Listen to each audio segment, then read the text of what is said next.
Hello, Symphony, and welcome back to another session of something I think I was calling coaching and support. I don't even really remember what it was called, but it's something about that where I interview other people or talk with other people in the industry to try to provide some value going forward for you when you are creating, composing, writing, running, or publishing your own game. So I have the absolute amazing and legendary Oscar Rios here to talk about a very interesting topic that he teased out during a Miskatonic University podcast, and I haven't been able to stop thinking about it yet. So I'm not going to tell you the topic yet. The topic is probably written across the top of the YouTube video, whatever. Oscar, please introduce yourself and tell us who you are, where people can find you, and exactly why you're so awesome. Okay, my name is Oscar Rios. I am a author, editor, publisher of cosmic horror fiction and RPG material. Um, I am a minority creator of cosmic horror fiction, which is a niche of a niche of a niche. So proudly brown in here. Um, what else? I am known for being quite prolific. I am the author of over 110 Call of Cthulhu scenarios, Jesus. about half of which are published in some form or another. Um, my company is Golden Goblin Press, although I do freelance work and I appear in magazines. Mm-hmm. So reach out. Like all authors, I'm always desperate for work and approval. So So that's consistent across the board. I can look yeah, forward to that for the rest of my pretty career. much, pretty much. Yeah, our goldengoblinpress.com. I'm on Facebook because I'm old. Not so much on Instagram or any of the other media forums. And why I'm awesome. I run a good game of Call of Cthulhu at the table. And I can say that without hurting my arm to pat myself on the back, because when your fans stalk you Yep. between conventions in different states, you know you must run a good game. Yeah. I have one fan literally at the last con. It was his 11th Cthulhu Invictus adventure with me. Wow. Literally He, can't get he, enough. he wrote them down. And this lunatic, God love him, brought me a bottle of Gorham from Spain to celebrate, and retired retired that character at the con. Oh my Uh, gosh. he got into such a great situation at the end. He said, I'm going to retire the character. Anything that happened at this point, I love where he is so much. I don't want to lose him. And he retired the character. Oh my god. But They say leave when you're at a high. yeah, well, that's a whole nother conversation. But Don't worry. anyway, I'll beg you to come back for that one too. okay. But And then what I'm most known for and what I'm here to talk about today is villains. I have been blessed to create some very compelling, terrifying villains in my game, and that's what we're here to talk about. yeah, I'm so stoked. We had Oscar on during his Kickstarter with Invictus on the Miskatonic University podcast, and just in casual conversation, you brought up, oh yeah, like I do villains really well, and the tables really respond to it. And then if I'm in certain groups, they will immediately murk me first because they automatically know. And I was just like, when I do LARP, yeah, when I do Cthulhu Live, I was Oscar just shooting Rios because I got typecast as a villain, and I was really good at it. So oh even if my I gosh. wasn't the villain, everybody was looking to shoot me. Everyone was looking at Oscar like, get him, get him, get him. And Yeah. I personally love, love, love villains. In so much of my popular media, I find myself relating more to the villain. I love unpacking their motivations. I love at least well-crafted villains. I love diving into them and trying to understand, why are you doing this? How does this affect the protagonist? How does this affect the story? How does this affect my enjoyment of it? And it's something that I want to get better at, and I'm sure several of our listeners will too. So we're gonna jump right in on this one. And this is my question, well, at least my first question for you, Oscar. What makes a good TTRPG villain? Okay. I had started to write some of the responses. I am so sorry. We should do this scene first, shouldn't we? Oh, let's do the scene. Bridges Okay, all so over I the place. think that Sorry. we had set up that you were cast in the role as an insurance examiner of some sort, or some sort of lawyer handling an estate, and your client got recently inherited a property in Innsmouth, Okay. and you were there to explore the estate, settle it, sell it, or bring all of the items in it. Basically, this person several states away. Okay. And when you go there, there's a note on the door that the Innsmouth police have sealed this, and there's an address for a lawyer that they, any questions, seek, the lawyer. And I think the lawyer in Innsmouth, and I think I'm gonna look. I think the Marsh lawyer, the member of the Marsh family, is Ralsa Marsh. Okay. But if I'm wrong, please Hmm. don't kill me on the internet.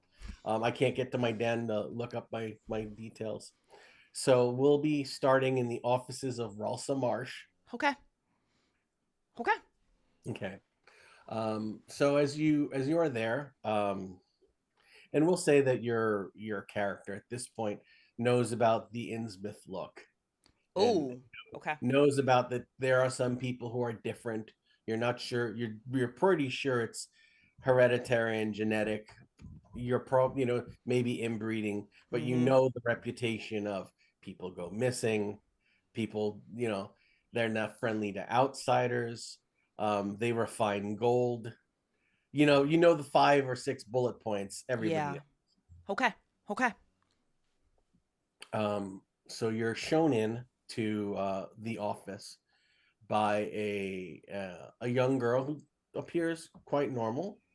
On closer look, her eyes may be a little too far apart. Mm. Her ears may be a little small for her face. Her smile as you walk in is a little wider than is comfortable. Okay. And the hair is definitely in need of some conditioning. And as you go in, you see behind the table a man who is deeply in the Innsmouth look. He is like dark skin, which is just pebbled Mm-hmm. with texture, thinning hair, very large eyes, very full hands that almost look like mittens. Okay.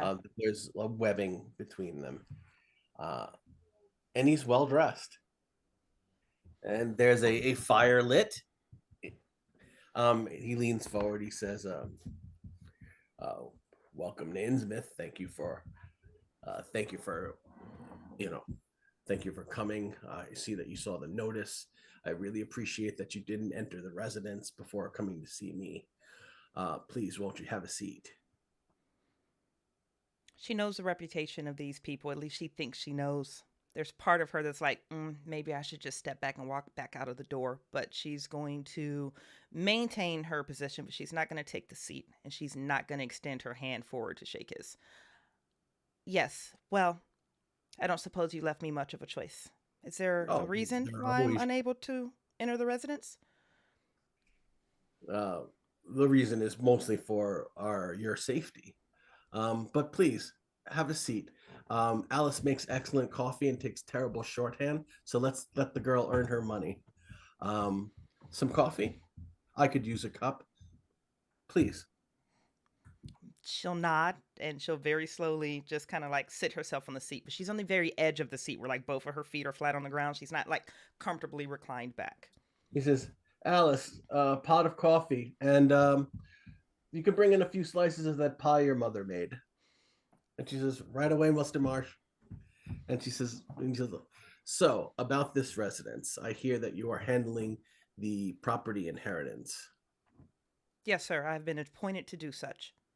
As you can see, because you have been by the house, the roof is sagging, the floorboards are warped. It's quite a dangerous place to be moving around through. So I would really, the civic duty here is we don't want you to get hurt moving through such a dangerous structure. But we realize that you have a job to do.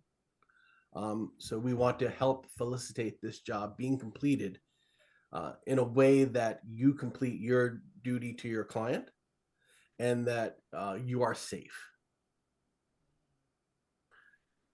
So, what I would like to propose is that several of my people go with you just to make sure that you are safe, to help bring out anything heavy that you'd want to wish to have appraised.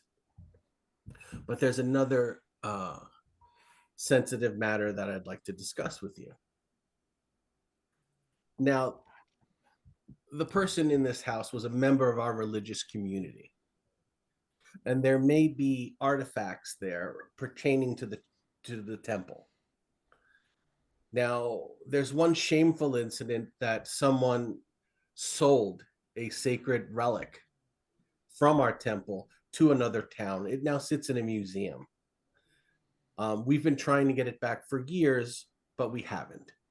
Um, this country talks about religious freedom, but if you're a minority religion such as ours here, these rights are trampled upon. Um, if we should find any such artifacts, of course, we would not like them to leave Innsmouth. But although you're handling the property records, you have every right to take them.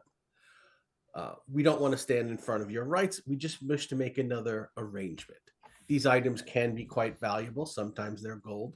We would like to have exclusive rights to purchase them from you at fair market value. We don't want to rob you or your client. We just don't want these items to leave the community. I understand. This is not the first time I've been approached with an arrangement as such. And given that history, my first question for you is, what if I decline? Well, if you decline, I mean, that would be unfortunate. I mean, the structure is not safe. We wouldn't want you to get hurt. I mean, it's practically a fire trap. Anything could happen. And I don't wish anything to happen to you or your client. As I can say, these items are of religious significance. We have the church's backing. We have considerable financial resources that we could make this arrangement even more attractive to you. And should this happen again, having a lawyer outside of Innsmouth, sensitive to our religious needs, we could possibly do this again. Possibly we can even hire you on retainer. That you would be given a stipend every year to handle these cases, even if no cases should turn up.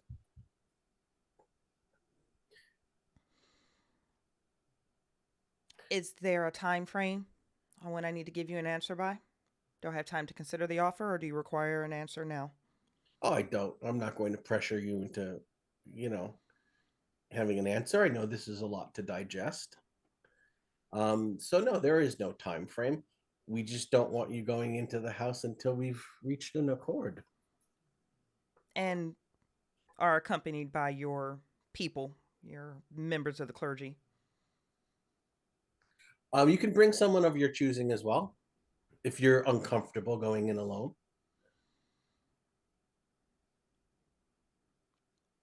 And please, if you need a day, if you don't want to leave Innsmouth until you have some time to think of it, my office would be more than happy to put you up at the Gilman Hotel if you needed an overnight to think about it. And I can, this phone line is very reliable. I'd be more than happy to step out of my office to allow you to contact your client. But I assure you, if we do reach an accord, you'd be working for her as well as us. And I can guarantee you, we pay much better. I It's understand. always, it's always better to have friends than enemies. So Agreed. please enjoy the coffee. Let's have a piece of pie and allow me to get to know you a little bit better. Where are you from, miss? And are we okay to end scene there? Okay to end there. Oh my God, Oscar, you had me almost on the edge of my seat. Oh my gosh. And it was at this moment when this character realized they'd fucked up. Oh my God. Okay. Oh my God. I could not go through a single one of these questions and I could just unpack what you just did to my If you character want and to my do that, nervous let's do system. that. My hands. I'd be Oh more my than God. happy to come back and discuss the questions for a whole nother episode. A Okay, lot happened in that scene. So if we want to talk about that scene and break it down in components, I am more than happy to. is that okay? And then I just bring you back for No. another recording because my hands are wet, Oscar. I love spending time with you and I love talking about what we do. So I'm more than happy to make this a 2 or even a 3-parter. I am at your service, madam. Listen, and this is why it's good to know amazing people in this industry, especially people who are willing to coach you and spend time with you. Holy shit. Okay, so let's cycle back to the very beginning. Mm-hmm. The premise is already sexy. You're an attorney, you're arriving to a residence, but suddenly you get hit with a barrier that you can't cross for some reason. Oh, you could have. I could have. You could have have pulled it down and walked in. and gone straight in. And why didn't you? Bridget, because I was really curious to see why this individual thought they were bold enough to impede me. Right. I was already there. So basically, what the villain is doing is using your inquisitive nature against you. Weaponizing curiosity, okay? Weaponizing curiosity. And I also preface that by saying you'd heard things about people vanishing. You'd heard things about that this could be a dangerous place. So not only did he weaponize the curiosity, he banked on the reputation of fear. Banked on the reputation of fear. Actually, you know what? He never threatened you with that notice. There was no repercussions. They said, "Could you please stop by?" Yeah. Ooh. Okay. Banking on fear. I guess you didn't oversell me that I write good villains. I think about this shit a lot. Holy shit. So the next part of me is like you triggered a pride in this character that I didn't realize she even had, but apparently she does. You weaponized curiosity and you banked on the danger. The next thing is, prior to me even getting to his office, was the little seeds that you threw me out about the Innsmouth look. Because Bridget knows what you're talking about. It's amazing that my character knew what you were talking about, and that automatically starts like putting my fear, my apprehension, and my discomfort on like simmer. Right. And that's what I walked into. The scene is a slow boil. Yeah. You know the whole thing about how do you boil a frog? Yeah, you put them in cold water and slowly turn it on, right? Exactly. And they'll sit in the pot. You sat in the pot and you almost jumped out the minute the heat started to turn out. You're like, do I turn around and walk out, or do I sit down? We'll get to that. Oh my God. Because I can unpack that one all day long. So anyways, you walk into the situation, and here's something that you did from a storytelling standpoint, Oscar, that I thought was very disarming. Yeah, you walk in and the receptionist, she looks completely normal. Good. Except for her eyes are just a little, okay, well, you know, some people have eyes that are far apart. The eyes and the smile and the ears. But the ears, like, okay, that's two. But, you know, some people have, you know, their faces aren't perfectly symmetrical. Yeah, but then you look at her smile, it's like, fuck. I'm at the point of no return. She's one of them. But I don't know what one of them means. Right. You know, she's one of them. Yeah. But you don't know what them are. Right. But them are not us. And that alone is powerful storytelling right then, because there's that division, that fear of otherness that immediately banks into it. Okay. Keep going. Because he was terrifying. You're unpacking. I want to talk about your experience, and then we'll break it down. Perfect. So I was already Alice. I was already like, she's normal. She's not normal. Okay. I don't know why, but there's something about the delivery is what you see behind the desk. I don't know why, but that's really flagging me for some reason. I keep rehearing your voice say that. But then you have this gentleman behind the desk that is coming out, not swinging, but almost swaying with the power dynamics, to the point that I didn't know where my footing was when I walked into the room. My fear of otherness told me that I was in danger, but he was also being really charming, but not like that condescending level of charming. And he was talking at least with an aura of transparency, which can be really comforting or really disarming. For me, it was very disarming. Right. Um, and of course, charm. Charm is a weapon all its own.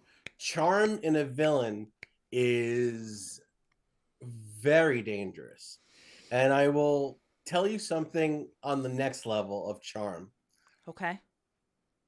Charm, power, and confidence can be very sexy Mm-hmm. and very terrifying.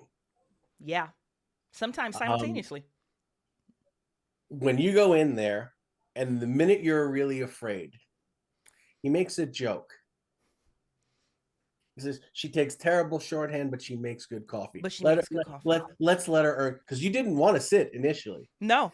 and he No. knew he needed to get you calm to be receptive. So by pushing the issue of having a seat, having a cup of coffee, and a piece of pie, he is charming you into letting down your defensiveness. Yeah. Maybe your guard, but definitely your defensiveness, because Yeah. he doesn't need you to like him. He Mm-mm. just needs you to work with him. That's so Machiavellian. Oh God, Oscar, that's so hot. Something else you did in that scene that I thought was really interesting, and I didn't realize it until you just told me the villain's motive for like I need her disarmed enough where she can hear me, is the way you humanized my perspective of her monstrosity. Oh, and it's a pie that her mom made. Well, who doesn't want mom's pie? Oh, she has a mother, so she's a daughter. She has a family structure of some. She's close enough with her mother for her mother to make her pies to bring to work to share with her coworkers and friends. That was immediate. Like, so you're trying to humanize the monster that I just walked past? Don't. Right. See, they need you feeling that you're in a place where they're not monsters. You're all people. Yeah. And people are people, whether they're guild or as my I made up a slang term for what Innsmouth people call normal people. What is it? Shallows. Shallows. Oh God, from the aquatic version to the oh God, that is sexy. Because they, they Shallows. they can't go deep. They can't go They'll, deep. they'll never they'll never be deep. They're So they shallow. call normal people shallows. In one of my short stories, I did that. I mean, it's That's not, really good. but so they needed to put the shallow at ease. Just have a cup of coffee, have Have a some of piece of mom's pie. pie. Let's sit down and Yeah. let's have a conversation. Yeah. And then you're like, why? And then, well, I'm letting you unpack it, and then No, I'm explaining as we go. no, You I love put a it. layer of onion, and I'll explain why that layer was there. That's amazing. And then feel free to continue to add perspective on things that I missed because my nervous system was triggered and I was like, what the And it's hell a is good going thing on? we're recording it, isn't Right. it? Right. Okay, so we're sitting down, and I think something that hit a bell for me that you did out of the gate that is still ringing now, I can kind of hear it and I can feel it, is when you introduce any type of religious significance into a situation.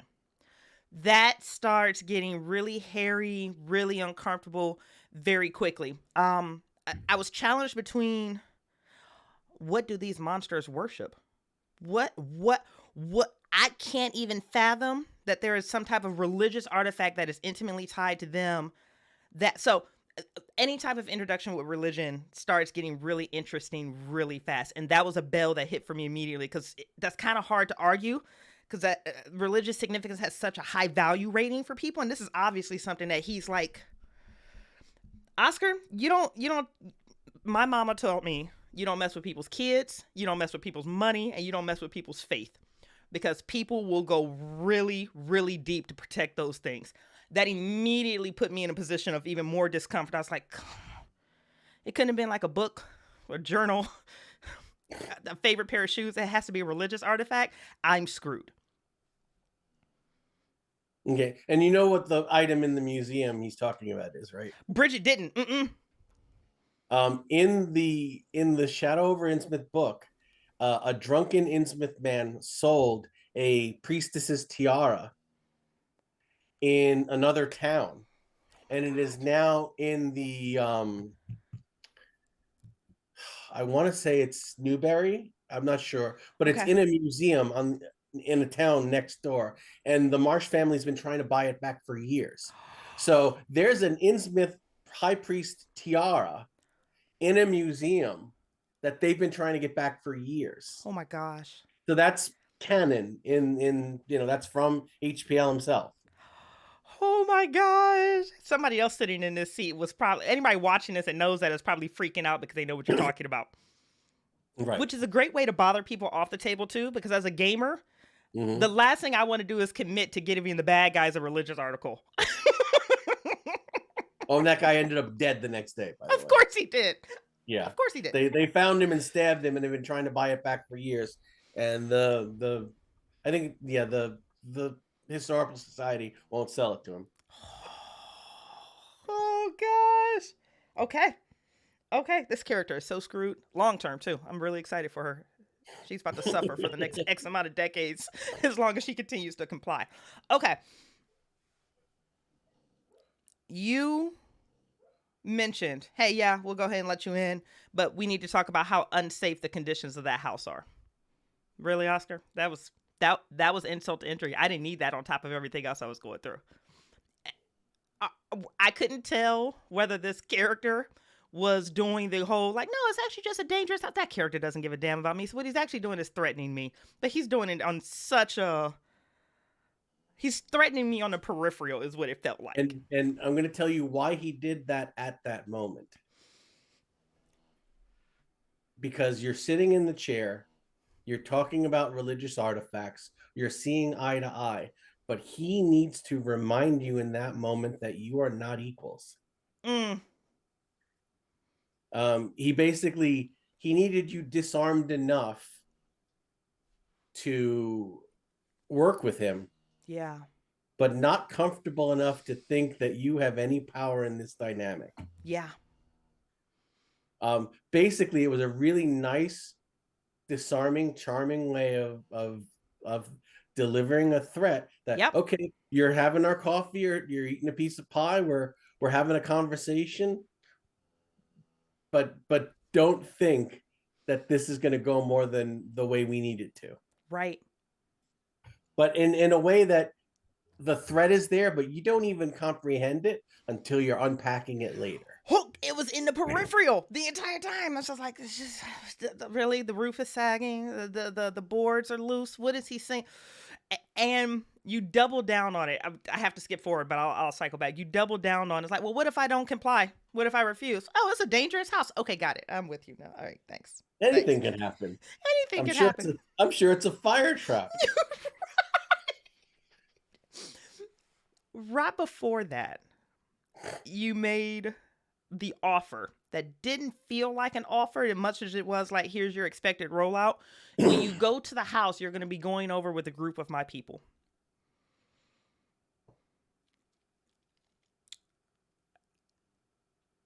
I think around that point, I was like, I'm screwed. This character is screwed. I don't think she can back out of this in any way possible. The most she could do is ask clarifying questions and run. Call your client, say you quit. Here's my notice. And then good luck. They'll move the heavy furniture. They'll make sure that you're okay. It's for your safety. Oscar, so many times she wanted to say, it's like, you realize this is what I do for a living, right? I've gone into, dilapidated homes. I've gone into high risk situations, at least when it comes to like the structure. Because I was afraid. Exactly. Exactly. Because I was afraid. Because I knew he didn't care. Because I knew he was saying something to me without articulating it in the way that I prefer to be communicated with, which is being very direct. Okay. What happened shortly after that? I am so overexcited about this entire experience right now. She asked a handful of clarifying questions, which was, what happens if I say no? Dangerous houses, things can happen. Before that, he's like, if we find any of these artifacts, we would like to bid on them first to ensure they don't leave and we're going to pay top dollar. That was an interesting strategy because he already had her on the edge of his seat, but he's still negotiating this like it's some type of above board arrangement, even though they both know that it's not. Because um, if there's anything if we're adding to the seduction Mm-hmm. of power, Mm-hmm. fear, Yep. confidence, Mm-hmm. greed, Greed. the money. They will pay you top dollar for any of these as long as they don't need and he will put you on retainer. Well, then if these ever come up again, they'll call you. Yeah. Oh, and he's willing to pay you a retainer to have you as their man, as Yeah. their go-to lawyer, as their go-to person for negotiating these sorts of things. Oh, and they'll send you a check every quarter Yeah. just to have you there. It's better to have friends. That line was so assholish. Well, yeah, they are an asshole. I mean, That was so good. he's not pretending he's something he's not. He's He's not. he is being completely. He did not say a single lie the entire time. Which in game, if they roll, I'm gonna roll to see if he's lying. No, No, he's not. Psychology. No. I got an extreme success. I know you did. No, he's not lying. like, is he planning to kill us? No, No. he has to. If he gets there, but that's a you decision, not a him decision, apparently. Yeah. Hey, when you leaned in on the greed, because I felt that a couple of times, and I was thinking to myself, like, shit, I wonder how this character would respond to that. Was that a bait, or was that like a bomb? With like tapping the greed to see if she would respond to it, or was it something different? That's his own view. That's in Innsmouth. Because they are so, I guess, selfish, Mm-hmm. and they think that everyone is, because they covet these things. They think that everyone is. They think it's a human failing that greed is there. And if they can throw away the gold that they get out of the sea with no effort to exert power and influence over the human world, they'll definitely do it. I mean, money means nothing to them. They're going to live a life eternal under the sea. What do they need the bank for? Yeah. But if they could throw money at a problem to make it go away, well, then why wouldn't they? That's an easy investment. The ROI there is solid. That you're going to get paid. Those dividends pay every time. Right. Right. No dead bodies, no missing persons, no questions. Money. Yeah. Here. Go away. Help us the next time. So about the next time when because it didn't feel like an invitation, but it also didn't feel like an inquiry, and it didn't feel like an offer. It felt like some weird, heinous mix of all three. But when he basically said like, hey, yeah, you could be on retainer. We could pay you for blah, blah, blah, blah, blah. When we need you, we can come exclusively to you. At least in that villain's perspective, was that him just signing the contract for her, or was that actually him extending an offer or an invitation to take that role? Because it felt like both. That was none of those things. Oh. I'll tell you why. That was him giving you more to think about to cloud the specifics of this one house. Oh. That was him testing the waters to see if money was going to be a way you could be controlled through. He didn't know if money would work. Yeah. So he just dangled that. One, to muddy the water, so you basically keep you off balance. And two, if you nibbled at it, he had an in. Yeah. But that was him getting to know you. Holy shit. In retrospect, that is so amazing because shortly after he did that, he sat back in his chair. It's like, so let's talk about you. It was almost like he was doing the teasers on the front end, like his passive investigations before he went completely direct. Mm-hmm. Wow. Oscar, there was so much nuance in that particular situation. And that was absolutely amazing. Okay. We are at 35 minutes, which is perfect. Do you have any other, because I still want to go through these questions, and these questions are going to hit even harder. And just for the viewer, on the next time I interview Oscar, because he's volunteered, questions we'll cover is like, what makes a good TTRPG villain? What are tips and tricks that you can take to develop these villains in your experience? How do you make them memorable? And these are the things that we're going to be unpacking with this particular scene he just did. But that's for the next recording. For this one, Oscar, anything else you want to throw at me about that particular experience? My hands have finally stopped sweating. Okay, so, and it's fun because you're not delving, you're not coming from this from, I've read every mythos story and I know every, so what's really funny is that at this point your character in the scene pretty much is willing to work with the deep ones to get this resolved for her safety. Yep. And her client to get this done. Nobody gets hurt. The house doesn't get burned down mysteriously. Everybody walks away. Yeah. You have technically taken the first of 3 oaths of Dagon. Okay, wait, hold on. Both feet are on the floor and I'm facing forward. Let's go. The first oath of Dagon is that you're not going to do anything to hinder our activities. The second oath of Dagon, which you're also very close to taking, not verbally, but in spirit, is that you won't do anything to hinder them. And second oath is help them. Like if you took retainer, if you took other assignments, if you kept the heat off of them, that's oath 2 of Dagon. You know what oath 3 of Dagon of the esoteric order is? No, and I'm really concerned. You marry into one of their families. Oh, fuck me. So when your character is saying, "Oh, I am fucked long term," literally, you have entered the spider web of this world. And they don't force you to take these oaths. They just offer them. They just offer them. And you can see how alluring and insidious and seductive it can be. Yeah. If we played half a dozen adventures with this character, there'd be a not too bad looking deep one man, showing up with a carton of lobsters and a dozen roses. Right. Because she's already on the track. Right. And at that point, you'd be so spun around, you'd consider it. At that point, she'd be past the point of no return. These are just people. And they've done well by me. Yeah. They've never hurt me. No. No. I feel safe. Yes. I feel treated with respect. Yeah, I feel seen.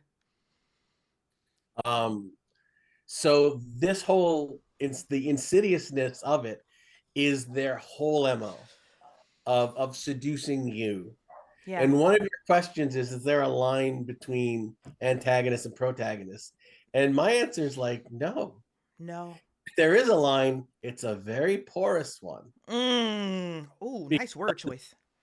Because you could look, the Little Mermaid's not the only one attracting to be part of that world. Okay. It works both ways, honey. It goes both ways. You just don't know it until you're already in bed with a deep one. But at that point, you're happy about it. It's fine. At that point, you're like, hey, there's worse things than my kids living forever. There are worse things. Guys, thank you so much for tuning in. I can't believe we did the whole thing on just that scene. But you know what? Talk about being able to pivot in a moment and add crazy value, because I personally can't wait to go back and rewatch this one. This was Oscar, thank you so much for coming on to Symphony Coaching and Support. I cannot wait to come back for part 2 or possibly part 3. Woo! Symphony. Done my job. Oh my God, my hands were so wet. Symphony, thank you so much for spending time with us. We sincerely appreciate it, and we will catch you on the next episode. Mwah. Oscar, thank you, babe. Mwah. You're welcome. Bye, everybody.